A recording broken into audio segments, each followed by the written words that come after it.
All right, welcome back once again. Now, the Ghanaian Times this morning says President Council of State dialogue over high import duties, tax exemptions. Photograph here of the chair of the council and the president. Also here, Tamale is set for 62nd Independence Day tomorrow, and will work with NDC to uproot vigilantism. The General Secretary of the NPP there, and then for some for charged, granted 400,000 CD bail over leaked audio tape. That's the Times. The Daily Guide this morning says police sack rowdy NDC gurus for some for charged. That's what's on the Daily Guide. And Edupoku takes over Iyoko, and John Buedu falls pleas over election violence. And the story from Takrady says kidnapped girl's parents go wild in court. Daily Graphic for example for charge to face 4 counts, including threat to harm. That's the big one. And effort to stabilize the city. Bank of Ghana to inject $800 million into reserves. And the President Council of State meeting also gets some ink on the Daily Graphic. The Finder, accidents, 197 killed in January. This is a 9.4% increase compared to 2018 same month. And for example, for story also has some page or here, the Council of State President meeting as well. Those are some of the stories this morning.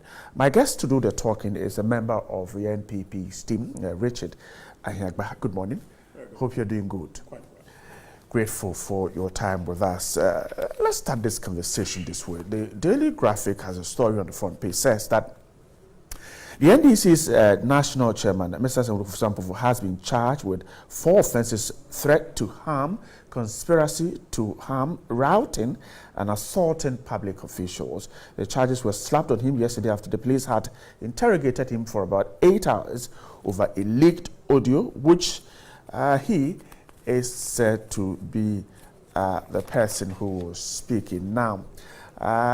He was granted police inquiry bail after interrogation by the police. There was heavy security as the CID headquarters, as the Ghana Police Service during the interrogation. Mr. Sampufu put up a strong defense that the said audio had been doctored and did not reflect what he has told party members at the meeting. He was accompanied to the CID by a high-powered delegation of lawyers and bigwigs of the NDC.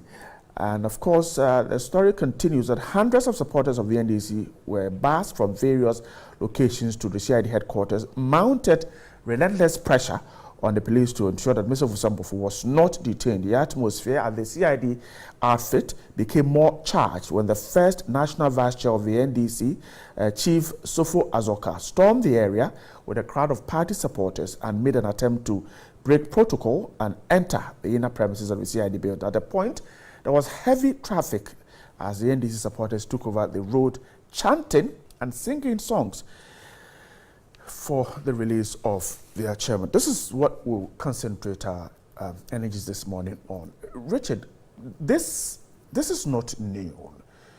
Police inviting suspects and their supporters, particularly with political parties, going there and demanding their release. Now, how do we deal with this? All right. Good morning, and nice to have you back. It's been a while. Good morning to your viewers. I want to greet the President this morning. I think yesterday our General Secretary was at the Commission, and I think he gave a candid account on how we in the NPP are ready to engage, to try to bring sanity in the space that has been disturbed recently, to ensure that our politics is based on ideas and it's based on, one man, one vote, or one woman, one vote going forward. So I'm happy about that, and I commend the Commission for a good work that they are doing. Right. On the party supporters showing up yesterday to support their chairman, I think it's about time. Is it necessary? I don't think so. but it's happened before, like you said. It's not the first time, so we're not going to belabor that part of it. But I think the only thing I would say would have to do with the police themselves, because that was their space that was invaded. They put themselves under stress, having to provide security, having to do all that they did yesterday to be able to contain the crowd, which was needless. They didn't have to come there. They were not invited. The person invited was their chairman. And if the chairman wants to go there with anybody, it should be with his lawyers. And so that should be it, really. But to have all those crowd, and it's very interesting that you say in the story that it says they bust people. That's what the Daily Graphic Yes. So that suggests a planned attempt by the NDC to do so. So it's more or less this is a party effort as opposed to some spontaneous support coming from the people to say we want to solidarize with our party chairman or things of that nature. So this is orchestrated. And it seems to me the reason why the chairman did not honor the invitation from when it was issued, and he had to postpone it to allow him time to organize all these things. But the fact of it is that it's needless. The police have a responsibility to manage these situations. You allow who you invited, the rest of them you turn them away. And if they refuse to go, they'll probably can be charged for disorderly conduct at a space they are not invited in. Is it practical? I mean, looking at the number of people. I mean, it's not practical, but we have to set the example at a certain point, because there was resources that was committed yesterday to managing them, which we didn't have to expend yesterday.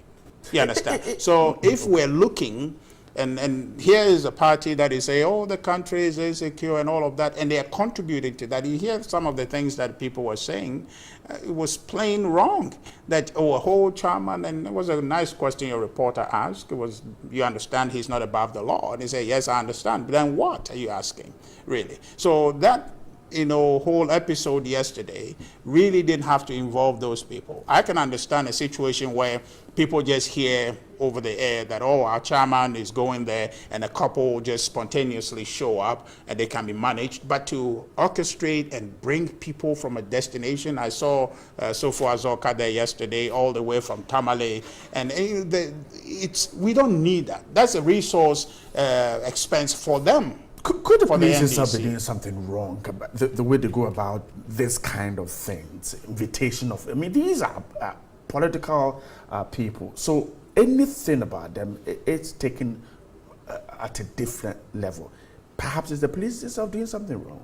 No, the police are not doing anything wrong. The only thing they are doing wrong is when the people show up at their door, okay, they don't know how to manage them. You show up, that is their space. You cannot cross here. If you want to be on the street, be on the street, and that also can be dealt with. But the issue is also that maybe going forward, when they issue or invite anybody, it doesn't matter which party, tell them that you are only invited here with your lawyers. Any other person who comes with you will not be admitted.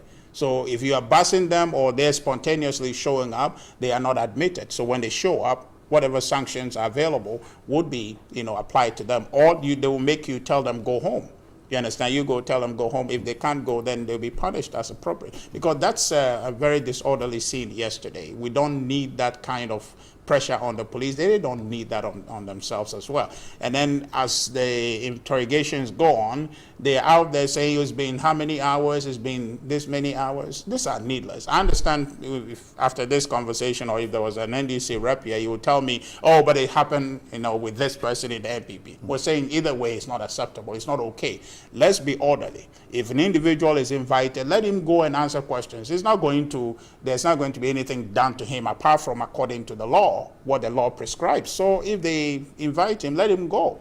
At the end of the day, what happens we'll all see according to law. If there's anything contrary, all of us will advocate for him. So really, this kind of thing, going there really doesn't change anything. If there was a need for them to detain him yesterday till this morning to finish the interrogation they have to do, fair enough, they would have done that, regardless of how many people were outside. So those kinds of things really don't help. If we really want to go this way, then we must begin to behave as such. It might be within the law. I mean, the police can even ask for 3 days, 5 days to interrogate someone, even within the law. But 8 hours. What do you make of it? Well, you know, it's an inquiry. If they went up in there, then 1 hour they show up, and all of us will look at what they have done and say, oh no, well, they should have looked at that, looked at it. So it's a professional work. Okay, professional work, and you also have to understand that much of these things, we're charting a new path. They're looking at the evidence carefully and looking at the profile of the individual being dealt with. You want to be careful, you understand, because any misstep would be seen political. It would be seen in different prisms. So is that not why the police could have done that within less than 8 hours? Particularly if you talk about the profile of the person. I want them to be safe than sorry. So if they are taking their time to do it, that's not a problem to me. In fact, if you are invited by the security service or you're invited by any law enforcement agency, they are mercy. Right. Because they want to do everything in the interest of your security and my security. So they have the leeway. That's why they will tell you ahead of time when they want you to come, so you prepare. So you go there and you go through whatever. It's not, I don't think that it's intentional to keep him there, but they're just trying to cross all their T's and dot their I's to ensure that in the end they do a thorough job, and all of us should encourage that. Finally, I mean, he's been charged with 4 counts. You take a look at them. Threat to harm, we also told threat to harm, conspiracy to harm, routing and assaulting public officials. He's set to reappear on Thursday. I mean, if you sit back and look at the case, we will be getting to really what's on the tape and if he indeed meant what he said. Well, we know one of the things he said that he meant or has been validated by the flag bearer of the party, His Excellency John Dramani Mahama, in respect of the National Peace Council chairman.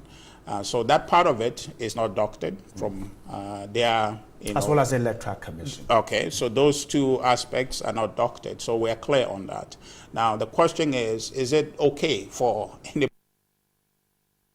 to think, in those terms about somebody? And the answer is no. And if the answer is no, what are the appropriate sanctions to prefer? And that's what the police will be investigating, and they will make their case. And whenever they go to court, I think they will open their defense in terms of what they feel that meant to them. If that was preaching gospel, if that meant they were going to give him gifts, if that meant they were going to be nice to him, then they will say that in court. But we know the balance of the tape, really, if you look at it, is in bad taste. And I suppose that the NDC would have helped all of us. In fact, the chairman would have helped all of us to actually save all these games they are playing to do with, oh, it's doctored, oh, it's doctored. And now when you ask, they say, oh, there was a time another tape came out and somebody says doctored. So really, what is this that we're doing? Are we serious or we're just playing? So you said something that is damning, that is criminally committing some harm to people. And all you're going to do is to reference us to what is gone in the past, and therefore yours should also go. So what if you, in all honesty, you go ahead and act on what you're doing, the cause, okay, or the effect of what you have said having happened in real time, that you're going to say that because somebody said it and he didn't act on it and you happen to act on yours, so therefore you should be pardoned. I think we need to get serious. And the individual involved is a serious person, is one person that I respect, and I think that he should do the honorable thing. My thinking when I heard the tape was that, okay, he made a call that his party did not agree with, to say to withdraw from the elections. I was myself surprised, because at the polling station, the agent that was there with me when was pulled away came back and voted again. So it means the guys were not ready to pull out of the election, but he made a call that people didn't agree with. So if you are trying to make good with the people, to try to let them understand why you made that call, and you are saying certain things to just boost them up, I will be the first person, if I am Mr. Ofosu Ampofo, after this tape comes out, I'll come and say, look, I was just talking to my people trying to psych them up. Okay, I don't intend to do this thing practically. It was just political talk. I don't mean it. This thing would have gone to bed long time. And those of us who are concerned and those in the security agencies will advise themselves to keep an eye out for any of the things he says, to be able to monitor if truly it was just something he said in jest. But to go and double down in these things to say, oh, I was doctored and all this thing was a wrong move to begin with. It's creating unnecessary tension in this country. This thing is criminal, okay? So if you said it out of bravado to make your people feel, yes, I'm the tough chairman, fair enough, admit to us and we say, please, you know, whatever the police would do or whatever steps to be taken, I think that would be more understanding than this thing about doctoring and everything else. Now the former president has agreed that this part of it was said, and that part is criminal also. The rest of it can be... And you don't buy the NDC leader's explanation that, I mean, attack does not mean physical attack? What else does it mean? I mean, he says if we're taking you to the cleaners, it doesn't mean we're coming to harm you physically. Well, is it to praise you? Well, certainly taking you to cleaners doesn't mean to praise you. Yes. It doesn't mean, in everyday language, it doesn't mean to give you gift to be nice to you. It doesn't mean to be nice to you. Right. It doesn't. It doesn't. But so it doesn't whatever mean it means, attack. yeah, I'm sorry. It doesn't mean physical. But whatever it means, it's not something that I will look forward to, or the individuals will look forward to. So if it's not something they'll look forward to, what wrong have they done to deserve that? You understand? If you, the speaker, okay, the Mr. Ofosu-Ampofo in question, somebody says that about you, whether or not it's physical harm or not, is this something you're going to be looking forward to? That somebody just wake up in the morning and say, oh, excuse me to say, you are A, you are B, when you didn't do anything to earn it. So really, that's what I'm saying, that they are worsening this situation, and it's making their position look more ridiculous by the minute, because what it is that the thing is wrong. We have young people who are looking up to them and up to all of us. You won't leave it to the court to determine whether it is wrong or right? Well, the court will do that, and that will be based on what defense they advance. But what I'm saying is that in the space that we're in, all of us understand the language he spoke, okay, in ways that we all will not like that to be done to us. You understand? So taking somebody to cleaners means a lot. But beyond that, those are the ones we're talking about. But beyond that, he says to make, create a sense of insecurity, make people feel unsafe. You understand? That part they haven't said anything, but I believe that the tape in its entirety. I don't see the aspect that is doctored. So what I'm saying is that let them do the honorable thing. I understand they want to argue that before it was some tapes and whatnot. What we're talking about today is your tape. If you want to litigate other tapes, fine. But what we're talking about, which of criminal essence to us, is the tape that is before us. And that tape is not in good taste. And that's what we want to talk about. Forget about what is gone before. If you want to talk about it, do that. Whatever process you want to activate to talk about the tapes that have gone before, fair enough. But we're saying as a people, this tape concerns us. As a person, I think that this tape concerns me. And there's a vast number of people, because we're trying to build confidence in our country, to get people to invest and to do things. And if you have a responsible political party doing these kinds of things, what is it doing? They're trying to sabotage the economic efforts of this government, and they're trying to regress the progress we are making forward. And that, for me, is not in good taste, and that is not something we should be joking with. And I think the police should get serious. The next time they invite him, they should put in whatever invitation notice after what was given to him yesterday to say, we don't want to see anybody there apart from your lawyers. And that should be the standard going forward. Grateful. Ghanaian Times this morning says we'll work with NDC to uproot vigilantism. John Bwedu, the General Secretary of the NPP, has indicated the party's readiness to work with the leadership of the NDC to uproot vigilantism from Ghana's political sphere. Now, he said it was in the interest of the two parties which are taking turns in ruling the country since the coming into force of the Fourth Republican Constitution to create a conducive environment and space for political activities since the pronouncement by President Akufo-Addo, which urged the parties to work towards eliminating political vigilantism. He said the party had received a copy of a letter signed by the chair of the NDC that suggests that they were also desiring of processes to end the menace. Is it indeed political parties that can end this? Well, they'll take the first step. All of us must participate. all of us must grow to the point where we understand that democracy is about one person voting and all of us doing so, and we count at the end. I think it's that simple.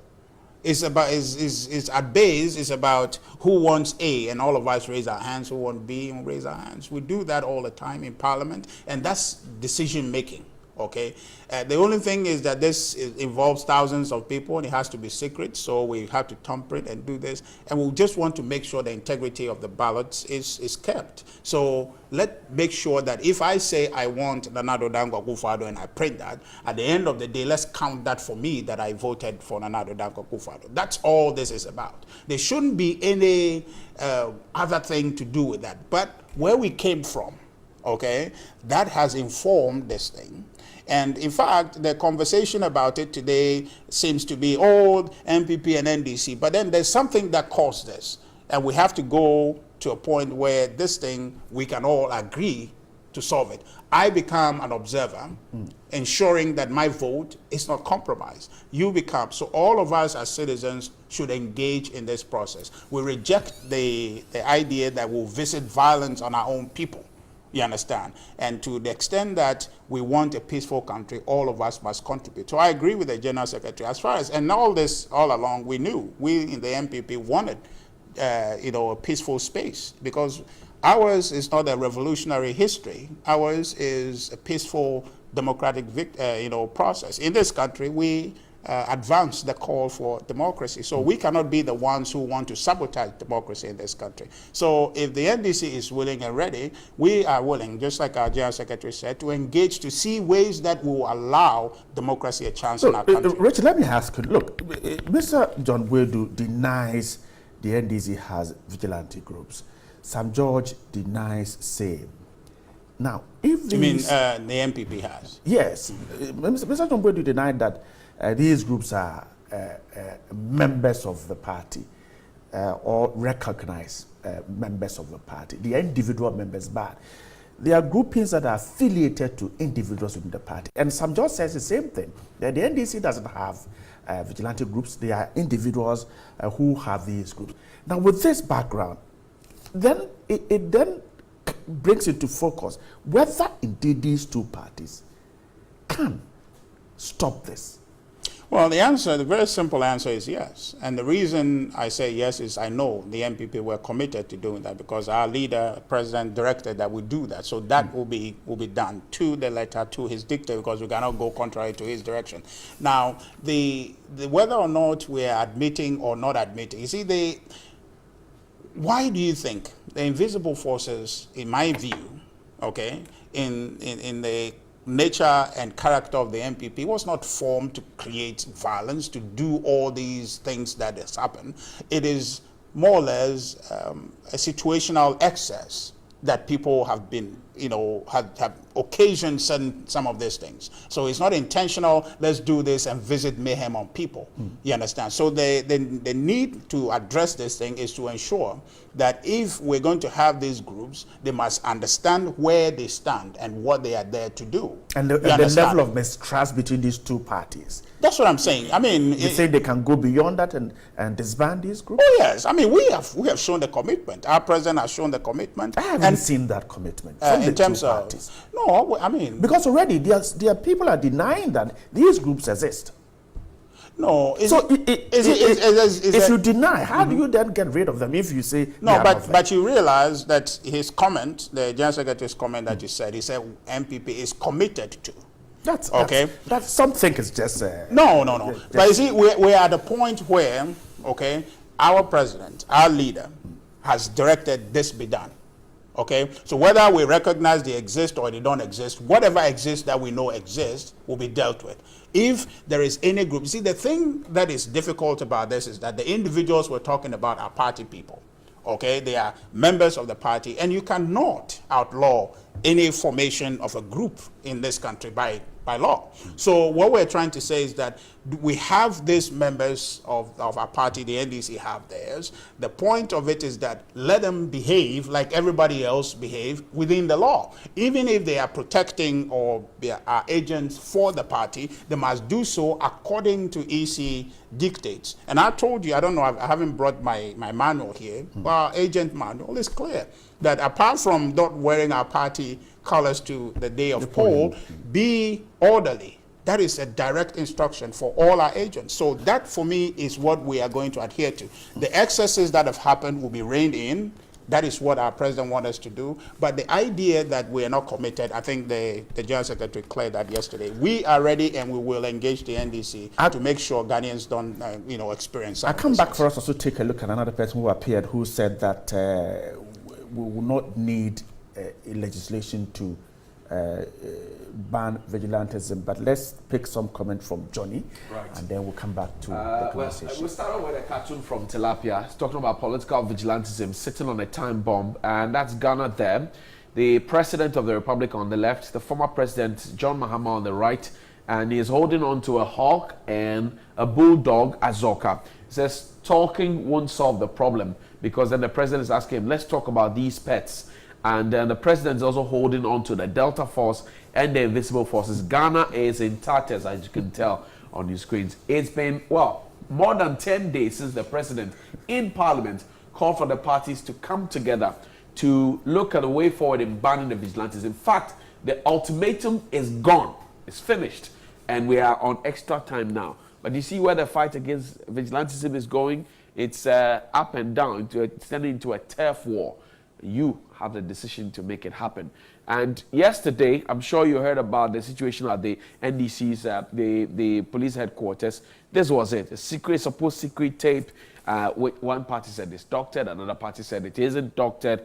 And you find, well, the NDC's chairman, what looks like him, the EC chair, Dr. Jean Mensah, there, and Professor Asante, there, being dragged by the tie. And that's an MPP person filming it. Tilapia certainly knows how to go. But in celebrating that, I'm sure you also want to take a look at what Ghana is. 62 years of nation building or nation reckoning. Take a close look at this particular one. Take a very close look at it.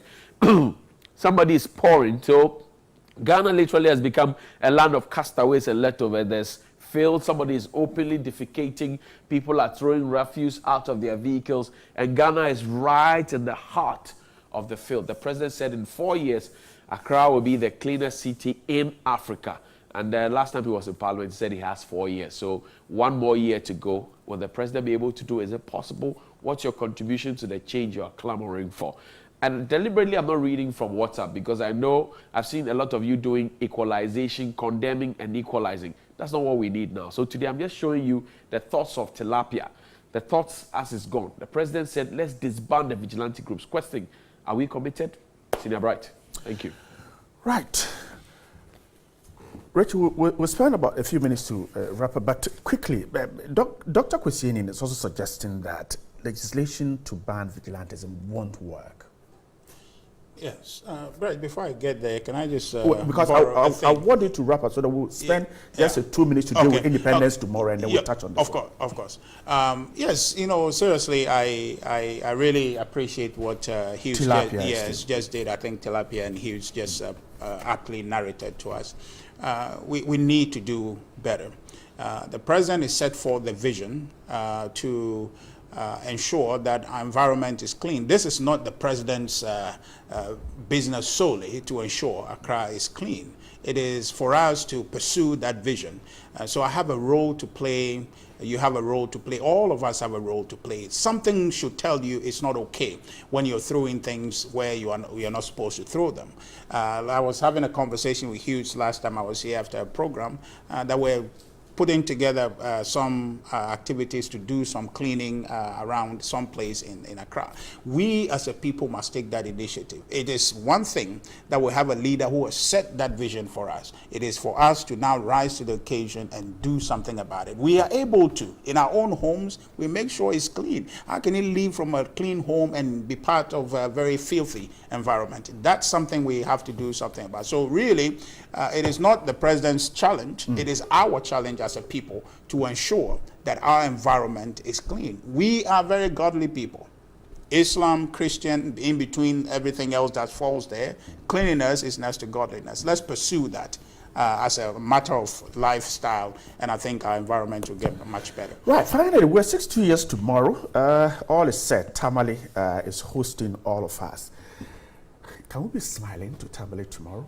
Well, we should be. We should be. I will be smiling. I think I'll be setting off tonight driving.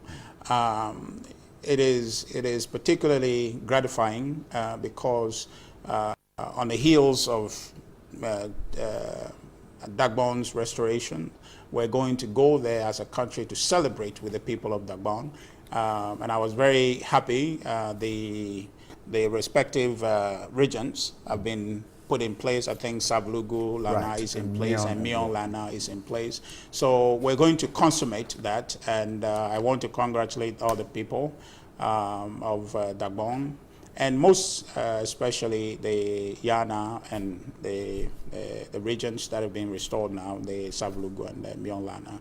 And most especially, I want to commend the president for the foresight and his focus. This really, in Tamale tomorrow, actually brings to light the president's determination and focus. So if anybody had doubt that president really was committed to this process, tomorrow would be the evidence, because really this is the first time that we have celebrated the Sith March outside of Accra.